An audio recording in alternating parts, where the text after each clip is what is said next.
All right, so welcome back inside the metaverse. We're going to dive into NFTs and the music industry, but also entertainment as a whole. As you guys know, we cover a lot of where the future of tokenization is going around the industry, especially when it comes to media. And today is no different. We're going to dive in deep. My name is Paul Barrow. Welcome back to Metaverse Insider. Joining me today is Josh Katz, who is the CEO and founder of a company by the name of YellowHeart. Josh, welcome back or welcome to the show. Good to be here. Thanks, Paul. Yeah, so I feel like you should be back on the show. We cover this topic a lot, and I had a chance to dive into YellowHeart and really kind of see what you guys were doing. First of all, I was amazed at what depth you have in terms of entertainment and how you guys have kind of structured the NFT side of things. Before we dive into all of that, first kind of give us a precursor for our audience. Maybe they have not seen YellowHeart. For both the sophisticated and some of our newcomers, we'd like to learn more. Yeah, so YellowHeart is a music NFT company and ticketing NFT company. We have three products today. The first product is a full NFT ticketing, fully decentralized, that runs literally from sale through scan of the ticket into the venue, and then ongoing long tail engagement through the NFTs with a community that gets built around live shows.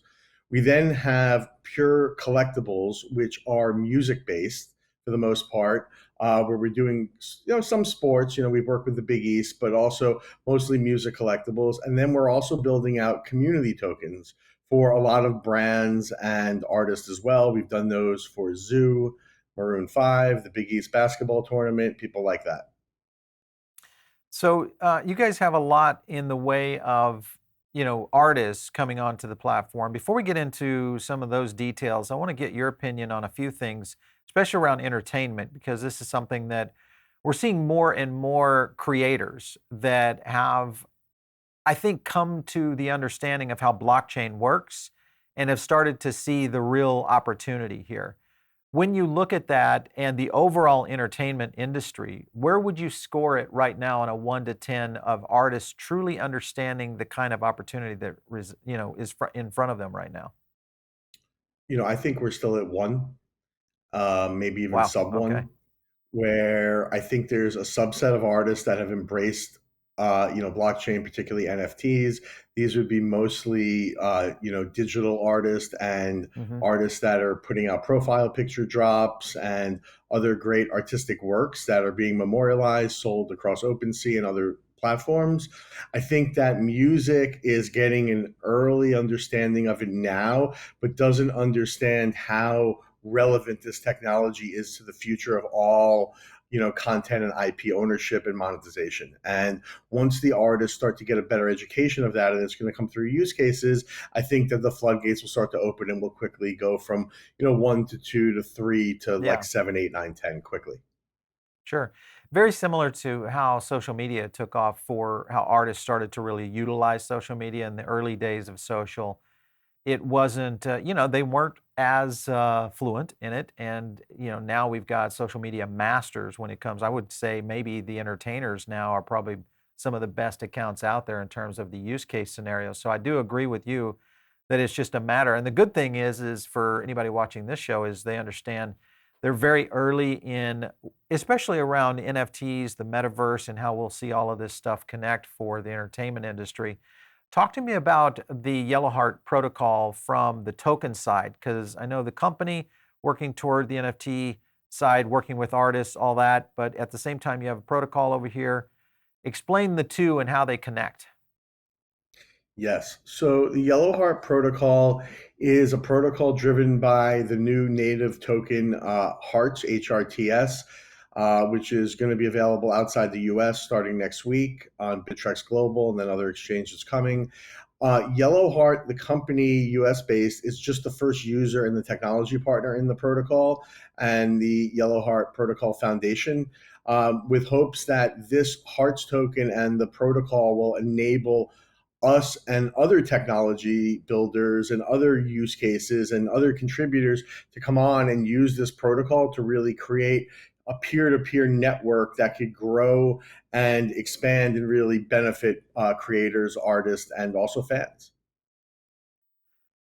Okay, so as far as tying in the token itself, mostly on the platform itself, when you kind of take a look at how tokenization is working, and especially as we see more artists starting to utilize it, I mean, Snoop Dogg, I would say, would be one of the best that I've seen so far across a variety of different use cases.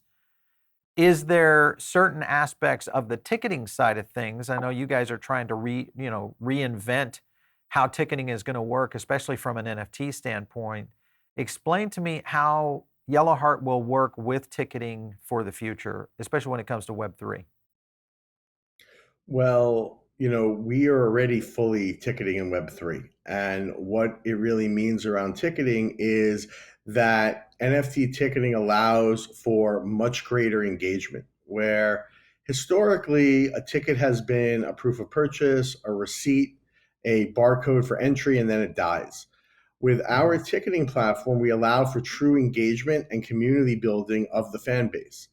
When you look at fans of music, sports, live events, all they really want is to be recognized, have ease of use, and to frankly be rewarded for their actions. And that's what NFT ticketing allows, is really for an engagement with the fan and the community. A great example I could give you is right now we're doing ticketing with the MGM Grand in Las Vegas. And those tickets, once they are redeemed, also open up food and beverage credits and other perks and utilities to the user where the ticket doesn't die upon entry to the venue. It actually just comes alive for the first time. So it's a very interesting dynamic where we're reassessing the fan and the live event experience and really enhancing it through the use of this technology. I was just looking at some of the press that you guys have. You've got quite a bit going on here in terms of just the number of artists, the Kings of Leon. I know we talked about this in the pre-show. And when you look at the kind of deals that you're putting together with both artists and kind of their strategy, because as I understand your protocol and the platform itself is you're gonna open up to the market, which is gonna probably change some of the dynamics around that. Explain to me, first of all, from an artist standpoint. I'm an artist. I'm coming in. I'm thinking about using YellowHeart or working with you as a partner. What are some of the first things that I would notice that really kind of differentiate your platform from any others out there in terms of leading the way in this space? So on the ticketing side, we at this time are really the only fully decentralized platform that has an end-to-end solution. Plus, on the ticketing, we're finding that, we do take fiat, we take credit cards for ticket purchases for the NFTs, and we're finding that the vast majority of our transactions are on credit card. So if you want to ticket an event and you want full control of it, you want, the money to flow to your wallet directly and right away, we are, right now the most sophisticated solution out by far, actually. On the music side, what we look for as a company is we've tried to maintain a super high level of quality of artists.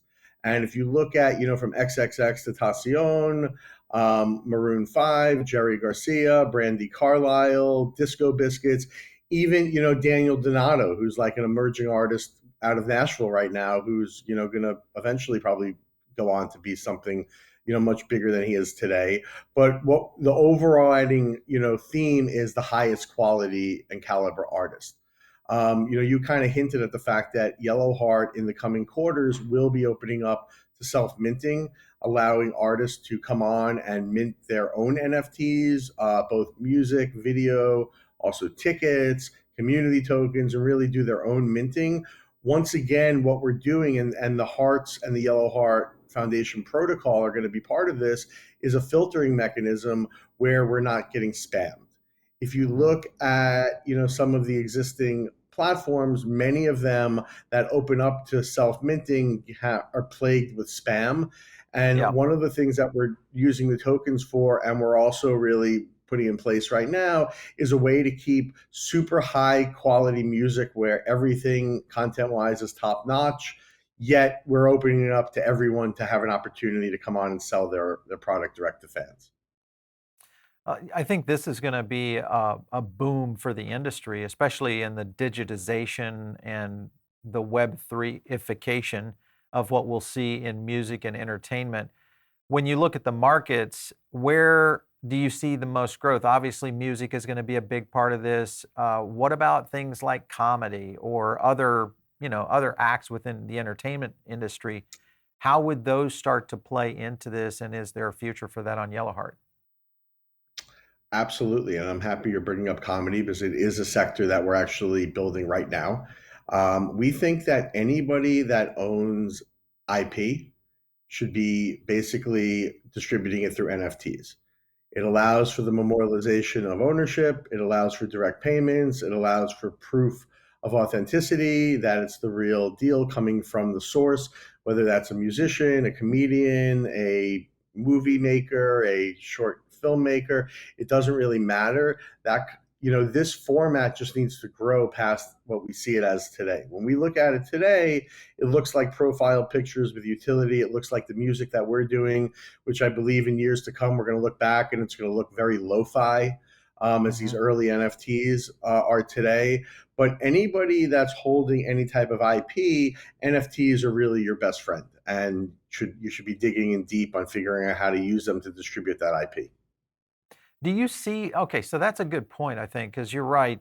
We are in the very early stages of how NFT, especially from a utility aspect, will be utilized. When you think about that, and you guys, of course, right here on kind of the front edge of technology and kind of the use case application of it, what are going to be some of the killer apps from an NFT side of things that we'll start to see happen? Let's say in the entertainment side, let's just stay with music right now and how that might look in the next few years without giving too much away. What advancements do you think we'll start to see? So I could just really speak on the Yellowheart side, because that's obviously where I spend my time. But for instance, we have our own mobile wallet. You could download the wallet on iOS or Android. It has native music streaming in it and native video streaming in it. So Right. anybody putting out an NFT on Yellowheart, you have the ability to put it out where the content lives on IPFS. And what IPFS is called the Interplanetary File Sharing System, where essentially media is hosted for majority of NFTs. If you have any type of computer savvy, you could basically get into IPFS and get a hold of that content without owning the NFT. YellowHeart's built native video streaming and native audio streaming into our mobile app or wallet. It's really both. And what it does is it allows for gating of that content to only the NFT owner. So I believe that our music and video player will pave the way as things start to develop within media, where suddenly you're going to say, wow, I could only watch that if I own the NFT.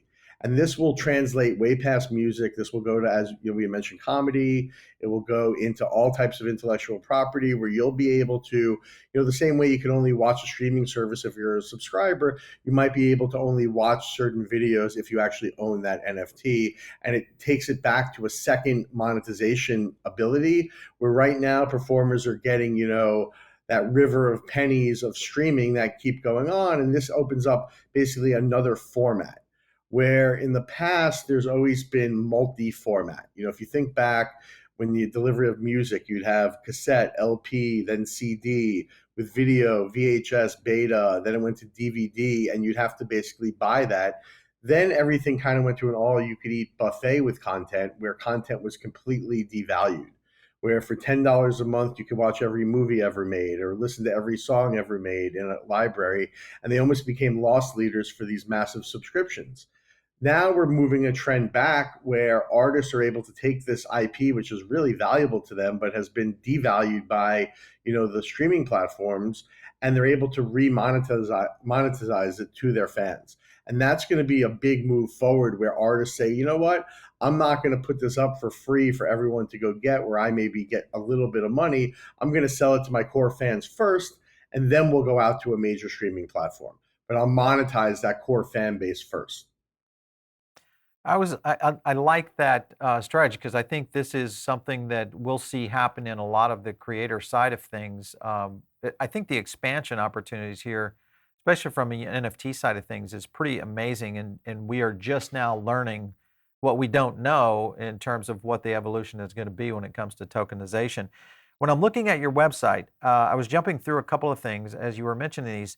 The art aspect, and then of course you've got kind of the music component built into this, and tickets all tied in. Community, what do you have planned for the community tabs here? Where do you see this exploring? So, community tokens have been great. This one you have up, we did with the Big East during their men's and women's basketball tournament, where essentially we gave out a free NFT to anyone in attendance to memorialize that they were at the, Big East basketball tournaments. And what these tokens do is they are an onboard ramp for new users into NFTs. Hmm. Where what we found was when we go to an audience and we say, listen, you need to buy this NFT, people don't buy it. They don't know what it is. The whole, getting ETH and setting up a wallet, it all seemed a little bit daunting and a little bit like a roadblock.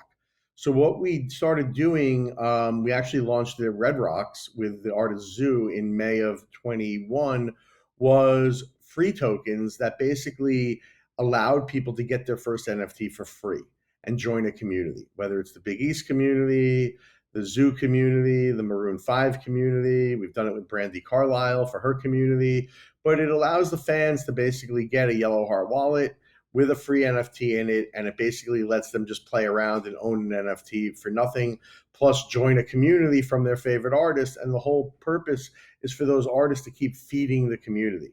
Now, this is a whole other topic we can get into around, ongoing utility, but that's what it does is it allows for these brands, artists to essentially onboard people with no Yeah. barrier to entry.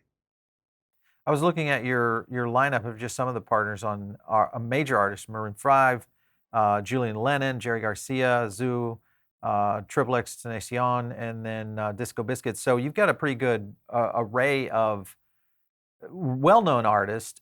And as we see more artists starting to move into the NFT space, obviously YellowHeart's going to be one of the kind of the destination points. And I think from a standpoint of adoption, that, like you mentioned early in the show, is that we will start to see a lot more acceleration. Are there any key artists that you have coming on the platform or that you think are close to maybe doing something big in the NFT space? Yes. Now, as a rule at the company, we do not talk about future drops until we announce Coming them, and we deals. usually announce them about a week before. But I Yeah. will tell you that we have an exorbitant amount of influential artists in our pipeline in Mhm. development right now. And the one thing that we've learned as a company through all of the actions we've taken, all of the NFTs we've put out, is you don't take the cake out of the oven until it's ready. Yeah. And in a lot of cases, we've had NFTs that we thought were going to come out in a month, and all of a sudden, it's 4 months later, and we're still not ready to put them out. So it's been a learning process for us. Often we're teaching the artists as we go and their camp about how this works, and we don't want to put out any NFTs that we can't stand behind, that frankly we wouldn't want to own ourselves. So Yeah. while we do have a lot of very big name artists that we're developing with right now, we're not rushing to put things out until they're really ready. It's in no way a race to release things Yeah. anymore. Yeah, and I think the good thing is for people that are discovering YellowHeart is to know that you've got the cakes in the oven. So that's the Yeah, good part. So good we stuff have for a you guys. lot of cakes in the oven. Yeah, Josh, let's get into a little bit about the market itself. You guys being experts in the area of both ticketing and also the idea of onboarding technology migration for the entertainment industry. What is this market capable of doing in the next few years from a ticketing aspect and then maybe overall from an NFT aspect? So it's two very different things. I'll start with the overall NFT aspect where we are in, the first out, not even, through the first inning. And we've seen the profile picture craze come and it's still here. And we're seeing utility start to creep in now. Now, myself, I've been involved in the sector for a pretty long time. And for me, it was always about utility. Everything Yeah, that we would do, whether it was music, whether it was people that want to put out car leases on NFTs and do all types of other sector based things on NFTs. It's all about the utility that the NFT offers as a contract with the right. person owning it. So I think right now we haven't really seen much utility happen. We've seen art go up, great artists like Beeple, great communities like Bored Ape, like things are being built, but there hasn't been much utility other than like, we've given out vinyl and merch and digital goods as part of owning music. Bored Ape have done in real life events. They've done merch drops. They just did a land sale, but it's just getting started. And I think it's super early. Now let me flip to NFT ticketing.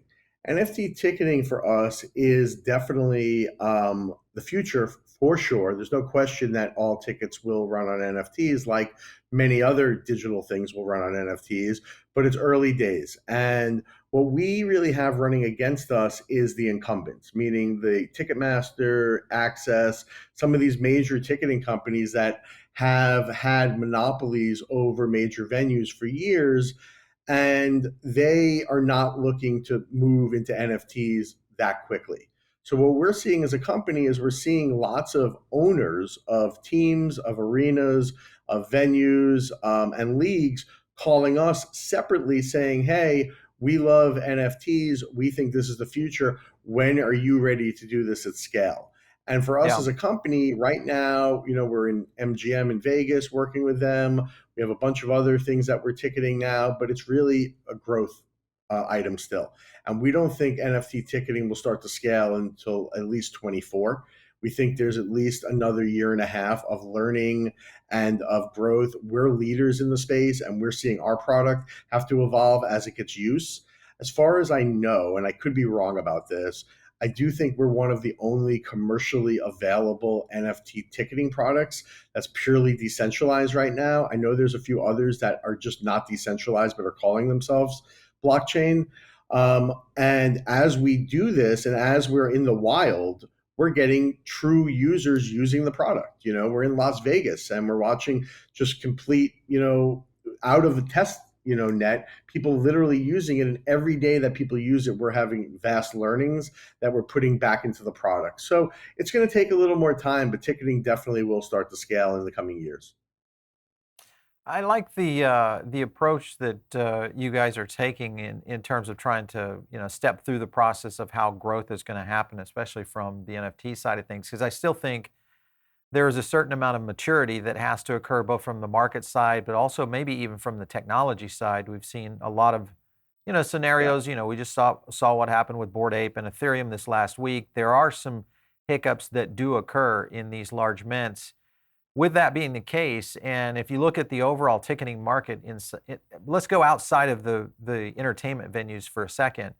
Could this be a platform that could be used for major events? You mentioned, obviously from the sports and the arena side of things, but could you leverage in to major events like, say, a South by Southwest or, some of the other leading tech and or those types of events that could potentially go onto YellowHeart in the future? Absolutely. And that's actually where our product stands today.